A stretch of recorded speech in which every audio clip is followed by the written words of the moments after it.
If you've ever mounted a power strip, you know the frustration of using keyhole slots. On the back of almost every power strip are these slots that hold the screws. But if the holes aren't exactly in the right place, the screws won't hold the power strip to the wall. So here's the trick.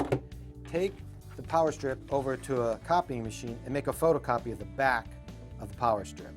Now you have a precise layout that shows exactly where you need to mark the screw holes. Isn't that cool? So now we're just going to take the photocopy. We're going to mount this strip to the back of this desk. We're going to take the photocopy and hold it in place.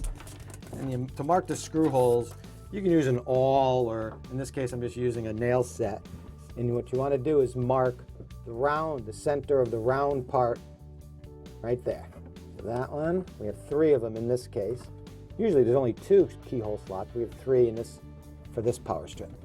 There you go.